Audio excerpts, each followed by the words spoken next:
behind every other woman, there's a better woman to some extent. So thank you, Emer.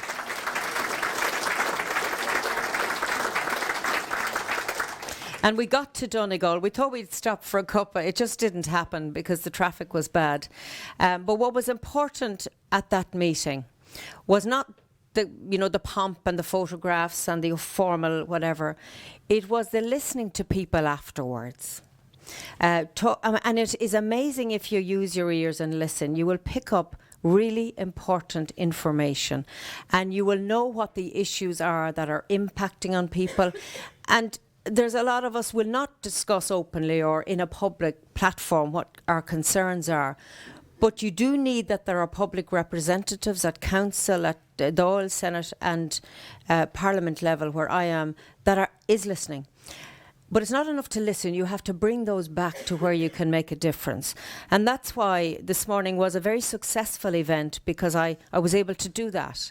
And I would imagine that Deputy Reynolds did that too. Listened carefully and brought the concerns of her people to those in power so that there could be improvements in their lives.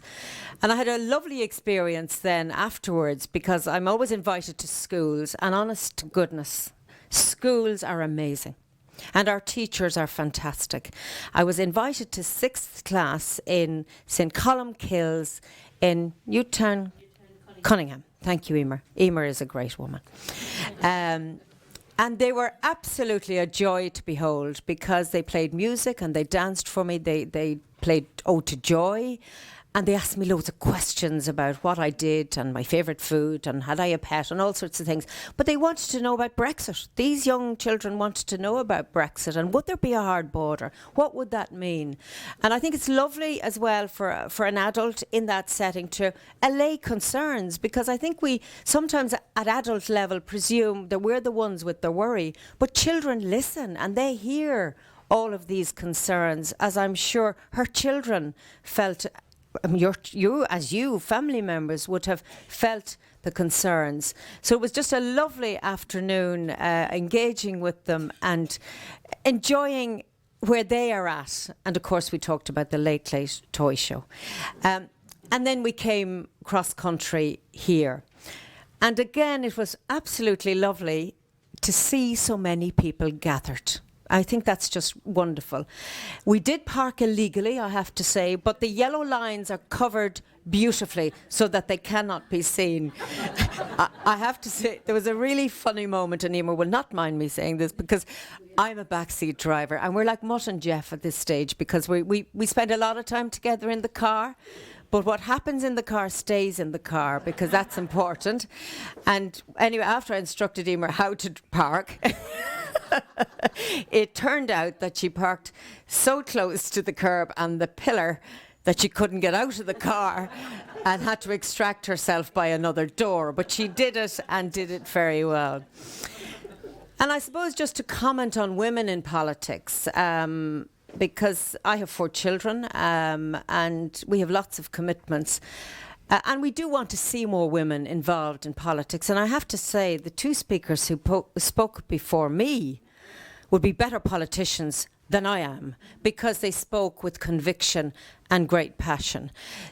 How are we going to get a better balance? I suppose that's something we all talk about. And I think it may come in time. I'm saying may rather than will. Because when I was 17, and nobody is to announce the year that happened in, but the Late Late Show was in its heyday. Some of us will remember. Hands up those who remember. Yes, of course you do. And Gay Byrne was talking about the big issues, and there was rows, and I'm from a family of 8, so we debated everything, all the controversial issues, and we, the young people, were always right, and my parents might have had another view, but they allowed us have those conversations. And I then ended up working on the Late Late Show when I joined RTE, and I worked on the Toy Show. And if you want to know what it's really like, it's mayhem, but very wonderful as well. But I always had a hankering, to perhaps get involved politically, but I wasn't from a political family. My father was involved in Fine Gael locally in RD. I think he was the treasurer. But I knew I might someday, and that's why to everyone in the room, and I said it to these beautiful boys and girls today, always have a little dream, and maybe you will get involved in politics, because for all those who, and there's lots of criticism about how we operate and what we do and what we don't do and what we get wrong, it is a very noble profession. A really noble profession. It's a huge honour as well that you are elected by people and they put their trust and faith in you to help them and to work for and with them. And I was lucky and very honoured, and I very much appreciate the support that I got in 2004 when I really did not understand fully what was involved in standing for political life. I doubted myself. I think perhaps that's a woman trait, but maybe I think all politicians have those self-doubts on occasion. And I was enormously appreciative of the support I got from so many people who made it happen. And if there's a message to young people, men and women engaged in politics, is to understand that you need that support, as I'm sure your grandmother had, because you cannot do it on your own. But as I said, it is a very noble profession.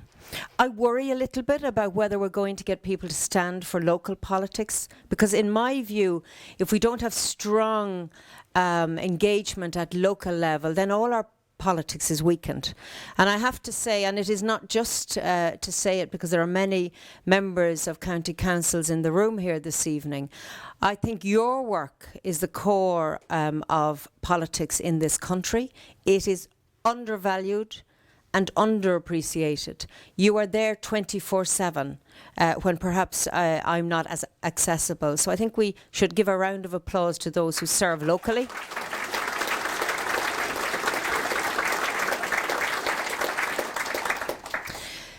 And if we are to have more women or more balanced political life, we do need people to engage at that level and to learn and experience. But we also need, and maybe that's where I was lucky to some extent, because I was much older getting involved in politics. I haven't aged a bit since, you're going to tell me, which is another untruth, but I like to believe it. But it is nice that people from other walks of life get engaged in political life. I think for two reasons. You bring different experiences, and also you've lived, so you might be slightly more comfortable in your own skin. And I found that when I got to this big parliament, and I don't know how many are in this room, but it's an enormous crowd. But when I got to the parliament of over 750 people, I must say I was quite in awe and quite anxious about the procedure. But again, it emerged when you listen a little, you realise that actually you do know a little more. And I got engaged. And I think what's important is that as an Irish member of the European Parliament, one of 11, one of 4 Fine Gael MEPs, that when I stood for election as first Vice President, I got 75% of the vote. So it wasn't the Irish vote that elected me, it was the vote. And I hope that came about because I engaged well with people, I worked hard with them, and I worked hard for them. And I think that's important, I suppose, in that wider context of where our country is and that issue of Brexit and our future, which perhaps looms large, but is in the hands of politics to deal with. And perhaps just briefly to say that, politics matters. We might dismiss it, but it absolutely matters. Because at its core, it is the only way where we can bring together different political perspectives and different voices, then reach a consensus and move forward. And if ever there was an example of where politics, where it doesn't work well, causes really deep problems in society, it is in the United Kingdom at the moment, of Great Britain and Northern Ireland, to put the whole context on it. And I have to say that I'm watching events there with a heavy heart, because I know people who are members of the House of Commons, because some of them have served in the European Parliament, and the sense I get from them is that they are really anxious and worried about what's going to happen politically. So I do think it's important, and I know in this room I probably do not need to say that, but that politics really, really matters. And it's very important that we understand that democracy and politics are at the core of a functioning society. I want to be very brief. If I can, I indulge you for two small points, because I know that the night is we need to do other things like watch the end of the late. But you mentioned the issue of faith. And I have to say that I have responsibility under Article 17 of the Lisbon Treaty. All of the institutions are required to have a dialogue with religious communities. And it is absolutely amazing when you speak to not just the leaders of churches of all persuasions, but those who serve in different roles. Like, for example, I was in the synagogue in Belgium at a very big ceremony on Monday night. And you know, this was my second time in a synagogue. And what really struck me about that visit as the first time was the security outside that synagogue. Armed soldiers, plainclothes people protecting people of faith against attacks. I think that's a terrible tragedy. And anti-Semitism is on the rise. Islamophobia is a problem. Christians are being persecuted horribly around the world. And a statistic that I think is worth saying is that globally 79% of people live in countries where they are not able to practice a faith of their choice, or indeed not to have a faith, because the country and the state decides for them. So I think we should value our faith and the faiths we have in this country and respect people of faith. Because even if society is secular, I think faith matters to a great deal of us. And it mattered to Deputy Reynolds, and in one sense it probably was her saving. Because sometimes when all else fails and the world is harsh, you need something to fall back on. That's what I tell my children, and I hope it works.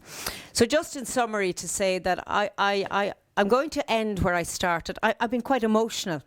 I didn't think that would happen, because I was coming here to an event. I knew it would be special, but I think it has been very emotional. And I hope you found it that way, because I think, and the words were very moving.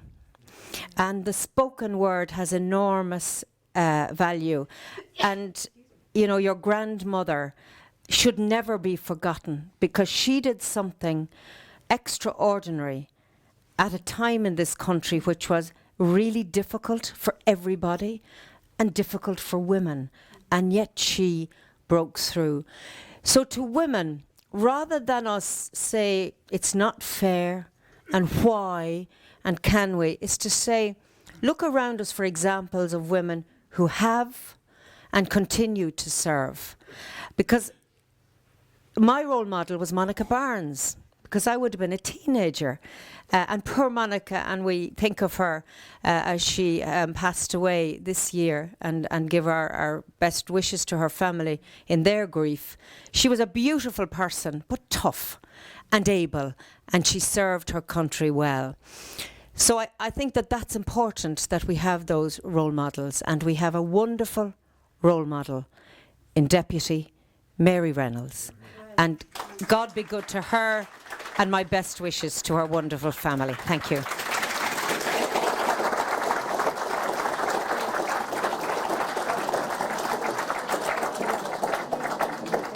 Thank you very much, Mairead, for coming to County Leitrim to be here with us on this very special occasion. Just to follow up on Mairead's points, just a few quick points.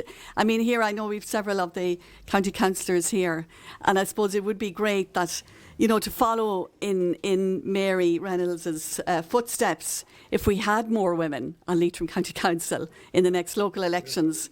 Yeah, we have at the moment, there's 18 councillors, and we have 4 women, which is great. I think that's the highest it's ever been, and several of them are here this evening. And at the average, I think, is 21%. But maybe let's encourage and support a few more women to run. And I think also the point's very important that this isn't a women's issue. This is also a men's issue. It's for everybody, because it makes for a better representative politics if we have gender balance in politics. Okay, so I'm now delighted to hand you over to Jerry Reynolds, Mary's grandson, who's going to close this event tonight.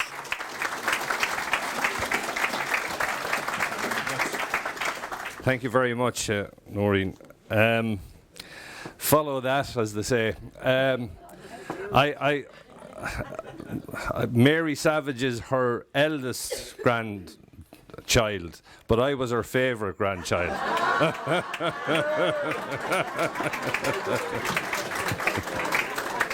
Anyway, I'm telling myself that. She never told me that, mind you.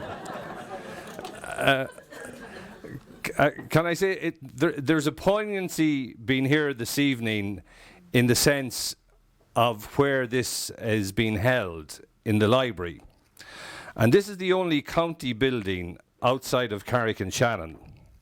And the reason this building is in Ballinamore is because my grandfather, Paddy Reynolds, proposed it at Leitrim County Council, and it is the only county building that has been established in County Leitrim outside of Ballinamore. So there's a poignancy in the fact that we're having this wonderful evening to celebrate my grandmother's life in a building that was brought here by her husband.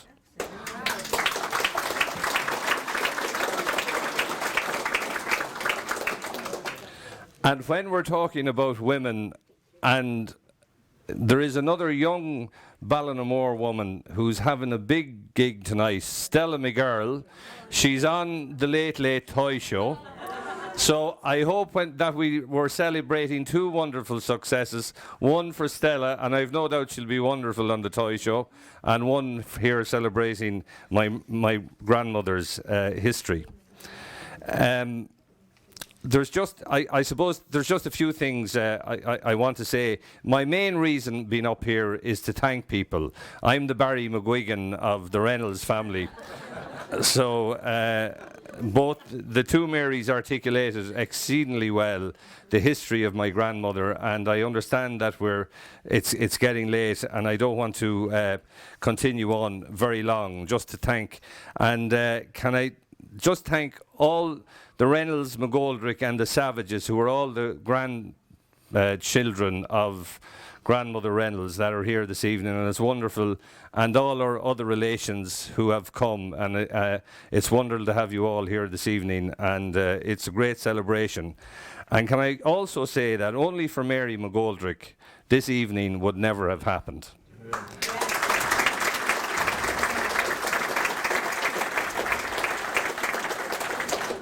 Mary showed tenacity, determination, and she put it all together.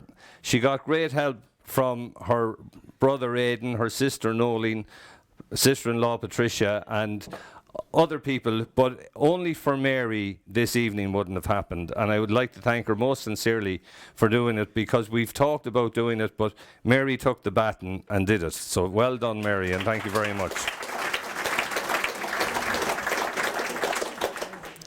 And when I look around the room this evening, I suppose it brings other memories back to me as well. And they talk about, Mary gave the history of how Grandfather Reynolds got elected.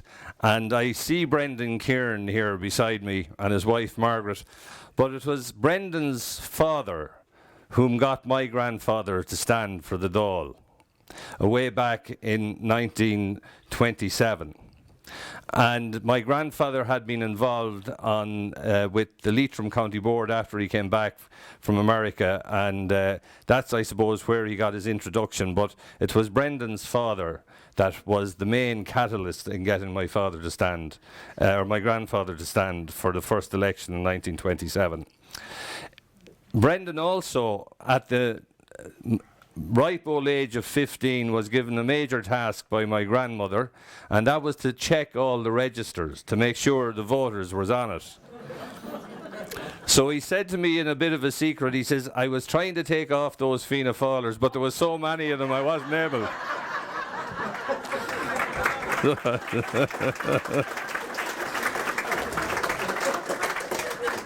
And Jesus, Sean, there's still a lot of them. So there and also in his later life, he had the pleasure of driving my grandmother at election time. And I was listening to all that both Mary Savage and Mary McKiernan had said. And it's incredible to think that woman did everything she did and she couldn't drive. Incredible. And let me tell you, the public transport wasn't the very best in the world either. So I think that could be a lesson to all us modern politicians. Might be a hell of a lot better staying at home, saying too much and working on behalf of the people than trying to be running over and back all the time. And there's another few people I'd like to also remember. There was Lily Cosgrove, and Rosaline Joyce's sister here. Lily was my mother's PA. She was the first modern PA, and did an awful lot of work for Granny Reynolds. And I'm not sure how the typing and the spelling went and all, but anyway, nothing could be passed unless Lily passed it. So unfortunately, Lily isn't with us any longer, but she really was very loyal to the Reynolds family and my grandmother in particular. And there was another lady then who took up the cudgels after that, was Moretta McNiff from... no, she's not. Well, she's from Drumshanbo now, but she came from that Corralehan, that very famous country. And I was talking, I'm sorry I won't remember his name now.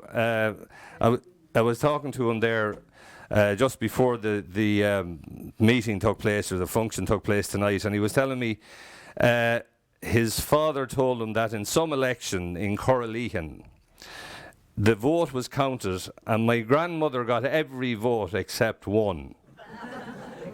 And I was saying, I'd say there was a lot of discussion wondering who that one was. And I have no doubt they found out. And I can say this, I never got every vote in Corralehan. I could probably be the fellow that was getting one. I know, it was never that bad. And there's another family here this evening also, is Louis Quinn. And when Grandmother Reynolds went to the Dáil and the kids were very small, they all went out and they stayed in the Quinn families. And they looked after them. They went even from Ballinamore to Drumlunnan, 1.5 miles on their summer holidays. Wasn't that some? But, you know, and that friendship and loyalty